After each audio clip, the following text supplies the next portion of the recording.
السلام علیکم، امید ہے آپ سب خیر عافیت سے ہوں گے۔ تو آئیے آج کی آیتیں شروع کرتے ہیں۔ بسم اللہ الرحمن الرحیم۔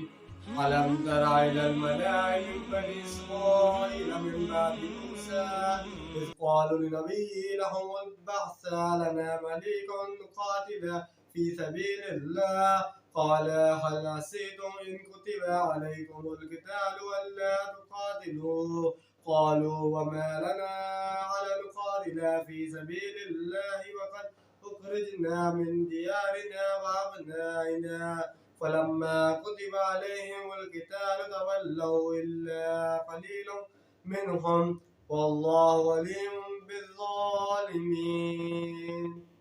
شروع اللہ کے نام سے جو بڑا مہربان نہایت رحم کرنے والا ہے۔ کیا تم نے غور نہیں کیا بنی اسرائیل کے سرداروں کے معاملے میں جو انہیں موسیٰ کے بعد پیش آیا، جبکہ انہوں نے اپنے نبی سے کہا کہ ہمارے لیے کوئی بادشاہ مقرر کر دیجئے تاکہ ہم اللہ کی راہ میں جنگ کریں۔ انہوں نے کہا کہ تم سے اس بات کا بھی اندیشہ ہے کہ جب تم پر جنگ فرض کر دی جائے تو اس وقت تم جنگ نہ کرو۔ انہوں نے کہا یہ کیسے ہو سکتا ہے کہ ہم اللہ کی راہ میں قتال نہ کریں جبکہ ہمیں نکال دیا گیا ہے ہمارے گھروں سے۔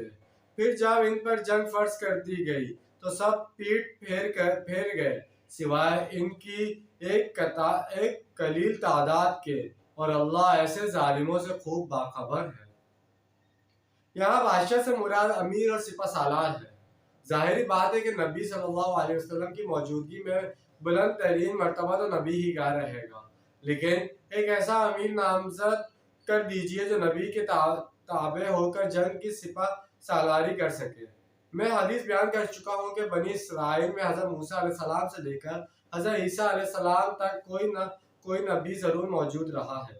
اسی وقت سمیون نبی تھے جن پر سرداران بنی اسرائیل نے یہ فرمائش کی تھی، یعنی ابھی تو تمہارے بڑے دعوے ہیں، بڑے خوش و خروش اور بہادری کا اظہار کر رہے ہو، لیکن کہیں ایسا تو نہیں ہوگا کہ میں اللہ تعالیٰ سے جنگ کی اجازت بھی لوں اور تمہارے لیے کوئی سپہ سالار بھی یا بادشاہ بھی مقرر کر دوں اور پھر جنگ سے کنی کترا جاؤ۔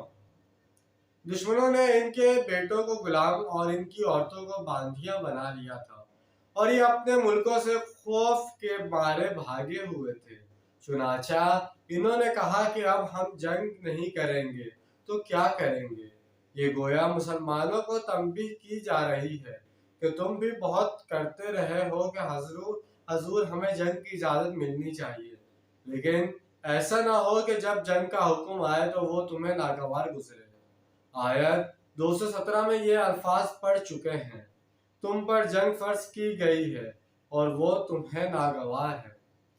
تو جیسے کہ آج ہم نے ایک آیت کا ترجمہ اور تفسیر بیان کی ہے، اس کے اندر جنگ کا ذکر آیا گیا کہ کس طرح جنگ کا جب حکم کیا گیا تو کس طرح لوگوں نے اپنی پیٹ موڑ لی اور کون لوگ جنگ کے لیے تیار رہے، اور آگے آنے والی آیتوں میں یہ اور تفصیلاً بتایا جائے گا۔